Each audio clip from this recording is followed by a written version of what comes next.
Truth. Unforbidden.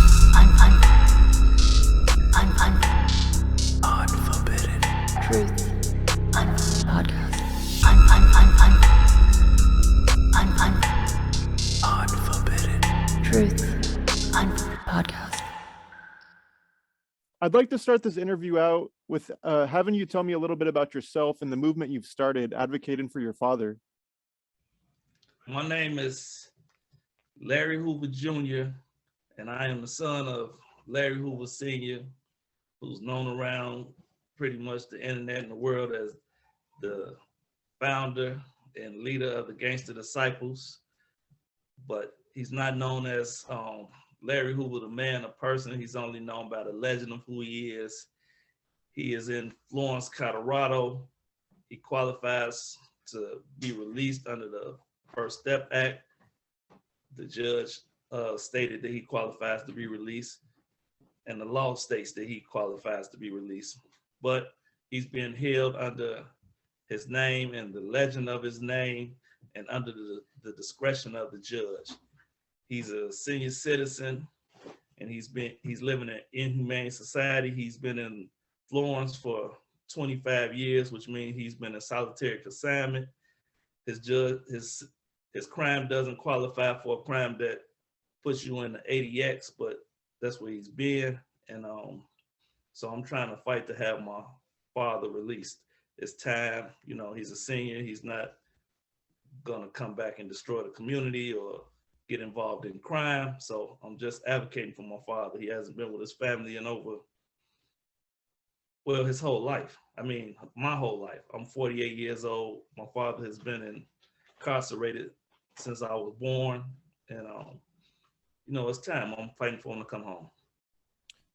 You said that he's been in Florence for 25 years. So was he in solitary confinement the first day that he got to ADX up until now?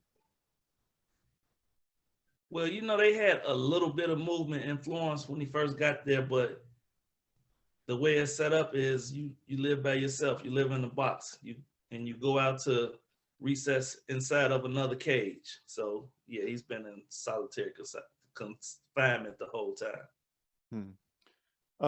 Going back to any point during your childhood, can you recall any positive memories that you shared with your father? I know you said that he was locked up from birth, but even sharing any, good memories, whether it's on the phone or visitation or anything of the sort?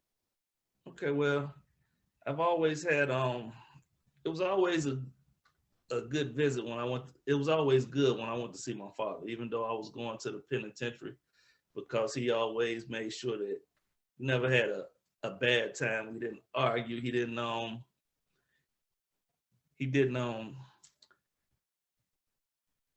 try to put me in order, pretty much. It was always about making sure that we enjoyed being together. Like if he gave me a couple dollars somehow, or, when we were at a place where we can sit down and eat, we always had a good time. My best memory of being with my father is we actually got to play basketball one time at a picnic. That was our outside type of situation. Growing up with the last name Hoover, were you or your family, for that matter, ever subjected to being bothered, whether that be by, local law enforcement, the government, journalists, or even kids while you were going through public schools? Well, I didn't go to public school, but coming from Chicago, you didn't have to go to public school to have people that would be considered opposition to the name of Hoover.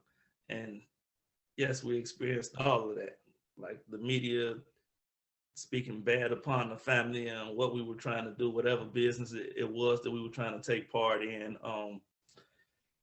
Just certain situations when you're moving around the city of Chicago and you know where you at, you didn't really want to say, like, well, I might have to say my name out loud. I might not necessarily want to say my name because I didn't know what type of attention it might bring to me. So yeah, everything that you mentioned, getting stopped by the police and looking at my ID wasn't quite a good thing. So yeah, everything you mentioned, I experienced.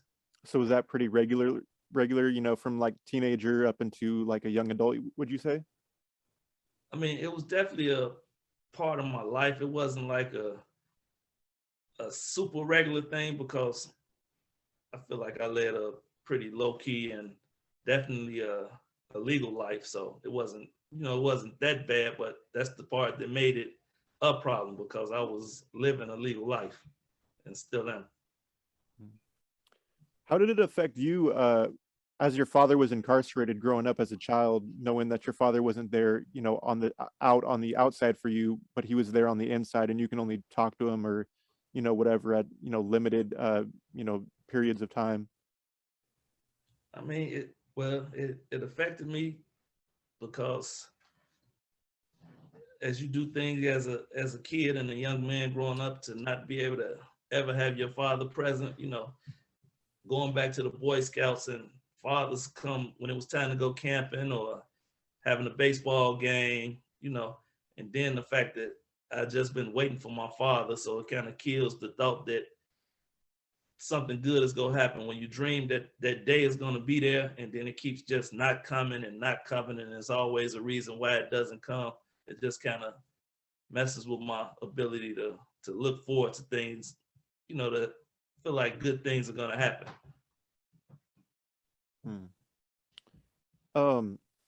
I know you said that you were really young when he was arrested and incarcerated, but after his arrest in 1973, as well as after his indictment, how would you say that your family was treated by investigators at the time, when he was arrested, when they were building evidence, so on and so forth? Were they raiding the house a lot or following them, or, were they constantly targeted?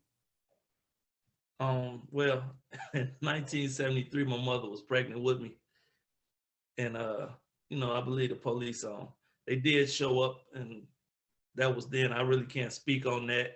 And in the 90s when they came, of course they raided the house, but we didn't constantly have the police at our house. At least not knocking on the door. They may have been around looking at our house, but we didn't constantly have the police at our house. How old were you when you first started visiting with your father? As soon as my mother could carry me in there and it was safe to move a baby around, I was took to the institution. Are there any special procedures when it comes to like infants going through security and everything like that? Or babies for that matter? Um, Not that I know of. I mean, it depends on if the guards have a heart or if they really focused on their job and worried about you trying to do something slick. I guess that would really tell the difference with how they would treat you with the baby. If they feel like you're trying to do something slick, I imagine they would, look in the baby's diaper. But if they have a heart and see you with a baby, they might just say, "Oh, cute kid," and take you through. I was unaware of what was going on, and I believe my son was a little bigger. He was bigger than the baby when I started taking him to see my father. Hmm. What are the standard procedures when it comes to, visiting at that penitentiary, from pulling up there to leaving the grounds, going through security, so on and so forth? Well, you when you go to visit, you pull up to the guard gate. They look at your car, they take your ID, they go inside the little guard house and do whatever they do with it. You fill out a little piece of paperwork. So then you drive back into the prison campus, and there's maybe 5, 6 prisons on the campus, and his is all the way in the back. You go back there to where the prison is, you park, and you walk, and you go inside the two big steel doors before you get to the area where you sign in at, and then you sign in again, you give your ID, and you go through the metal detectors, put your stuff in the lock. Well, first you put your stuff in the lockers, you go through the metal detectors, they pat you down if need be, they stamp your hand, and then they take you down in the basement, which is like 25 feet underground, and go through more doors and walk a couple 100 yards back into the back once you're in the basement, and you go through more metal doors to sit in a room with big glass windows and concrete walls, and you talk on a little phone. So visits are always non-contact then? No, we haven't had contact in, like I said, well, in 25, 26 years. Are there vending machines there to get him food, so the guards can bring it in during the visits, or no? So no, it's one vending machine there, and that's for the visitors, but that's been broke for the past, I want to say 10 years. It hasn't been working. They Wow. bring him his food and they stick it through the door. But he doesn't usually eat when he's on a visit. I noticed he hasn't done that in a long while, and maybe that's so he doesn't have to go to the bathroom or something. So they don't even bring him food. He just usually standing there for the full 8-hour visit. Oh wow, 8 hours. Mm-hmm. Huh, that's awesome. Well, you don't get the full 8 hours, but the time for visiting is 8 hours, but they don't let you stay the full 8 hours. How long do you usually get to visit? The visiting hours are over at 3, anywhere from 2 to 2:20 are usually taking you out.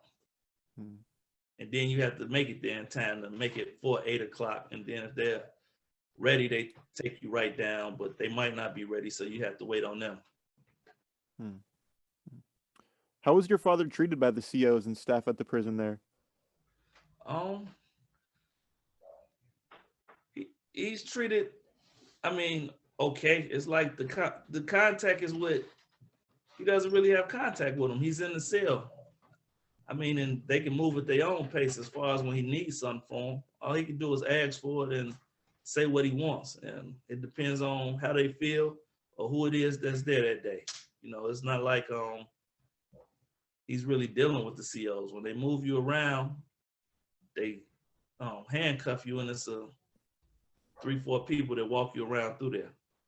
Handcuffs and shackles. That's how you move around in the penitentiary there.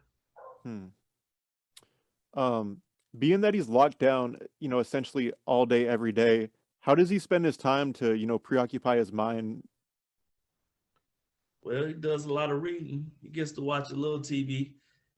I don't believe he has a wide range of channels that he can watch, but he does a lot of reading. When he went to prison, he was illiterate. Once he found out that he can read and he can get information to do different things and how different businesses and just see how things work, he spends his time reading so he can get an understanding of whatever he's interested in, whether it's politics, whether it's the music business. He just reads, does a lot of reading. Is there access to mental health services there, even in total lockdown? I'm quite sure it is, but I doubt that they would get you there like you need to be there, because even when he needs to go to the doctor, sometimes you have to make extra efforts and make extra calls to make sure that he is being taken care of. So it probably is some mental health where you can have deal with mental health there, but I don't think they make it like readily available. Yeah, because I was curious, you know, let's say a scenario that someone's feeling depressed or suicidal, or they try to kill themselves, you know, in total lockdown. Do you know if they would just leave them in there? Or would they actually bring a professional in and put them in a suicide cell and give them the you know, the right services that they'd actually need?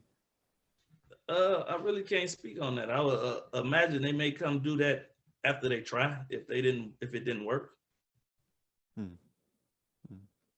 What's the prison conditions like, you know, in your father's prison cell right now?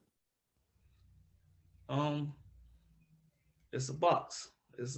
Everything is metal, and the bed is a concrete slab, and it's like 7 by 12. It's a little bitty room, and he has a bed, and he has a restroom, or at least where he can use the bathroom at, and that's it. It's just a small area that he's in. Do they give him, like, you know, proper cleaning supplies and toiletries and all the time, so it's always, you know, safe and sanitary in there? I believe he has his toiletries. I never asked him about cleaning his cell and what he has. You know, I'm quite sure from being in the system for so long, he has ways of taking care of himself. I'm sure. Right. You know, they learn how to do anything when everything needed the best they can for themselves in those situations. Does he have access to getting, you know, weekly or biweekly commissary, quarterly clothing and packages like that?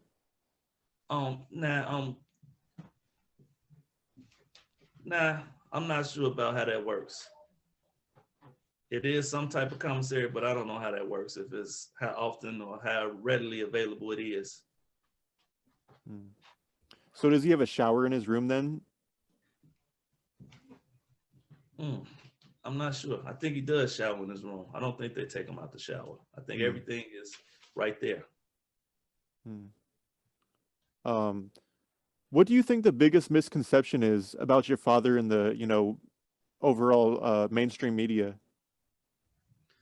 Well, I think the biggest conception is that my father is the person he's that he's still a young man sitting there controlling what's going on in the streets. I think the biggest misconception is that he's even interested in controlling what's going on in the streets, and that he likes what's going on in the streets. Yeah, that's pretty much the biggest misconception, that they believe that my father is sitting in jail, calling the shots, and things are going the way that he wants them to go, and he has control over the streets. From what I understand, he's basically cut off from everybody but family and legal, right? He's on the SAMS list, if I'm not mistaken, right? I don't know what that list is, but you're right. He is cut off from everybody but family and legal.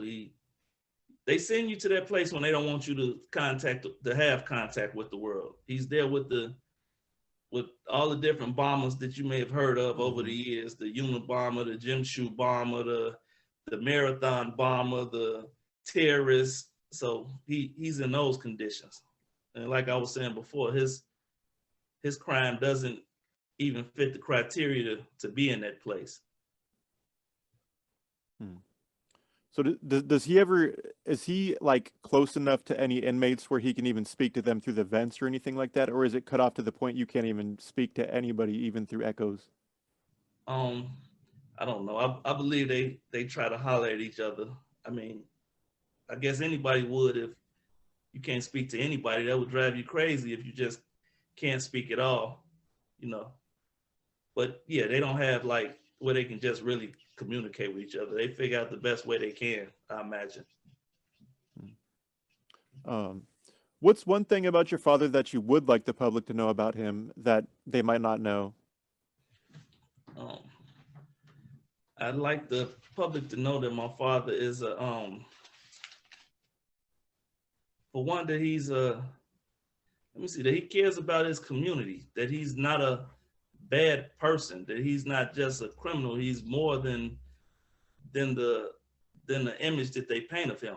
My father was, before they silenced him and took him away from the world, he was trying to make change in his community, and that he loves his community. He loves kids. He loves people. He's not for hurting people or kids or ladies, like he's he can't understand what's going on out here in the streets. Like, this is out of his understanding, that my father, I just want him to know that my father is a human being that deserves to be a part of society. I just want him to know that where he's living is inhumane. He doesn't need to be treated. He's over sentenced. He's over penalized. Like, he deserves a second chance. He deserves redemption. The fact that he qualifies to be released is all upon the judge trying to figure out if it would be a safe thing to do to let him back to the community. And I just want people to know that it is safe to let him back to the community. As for a matter of fact, a lot of the community knows that it's safe and wants him to be back in the community. I just want the people to know that he deserves a second chance. How do you and your family deal with the stress of him being in one of the worst prisons of America, as well as having to handle the stress of not being able to see or talk to him when you guys want to? Well, I guess we kind of deal with it like regular life, because it is regular life to us, and we have no control over that situation. So we just have to deal with it by going with it as it comes. Like, we have no control. There's nothing we can do. But what we will tell you, and the same thing that my father will tell you, is that you don't want to be in that situation. And that would be his message to pass on to everybody else. How would you best describe your father, Larry Hoover Sr., to somebody that's never heard of him or, heard anything of the sort? Well, I would describe him as a wise elder with lots of information, a lot of information that could change your life and save your life. People look up to people with names like his name and look to find information of negative input. But if they were to ever get to meet my father, they will find out that he would tell them about being a part of society and living their life the right way. He would tell them about everything possible that he could to keep you from living the life that he had to live. He would tell them to educate yourself because he feels as though he wasn't educated when he went to jail. And that's part of the reason why he wound up in jail, trying to find a way to provide for himself and his family. So yeah, he would try to pass on wisdom to anybody that got to meet him. That's who he is. He's a person that would try to help anybody out. Have you spoke to your father about if and when he is released one day, what his life would look like? We just talk about trying to get him released. Well, a little bit. It's traveling and things that he hasn't been able to do. So basically, it would just be about him enjoying himself. Whatever he wants to do, whatever comes to mind. Like, I don't know all what that would be, but we would be trying to make sure he can see the things that he hasn't seen and experience the experiences that he didn't get to experience. So before we conclude this interview, is there anything that you'd like to... Hold that. We would go to a heavyweight fight, definitely.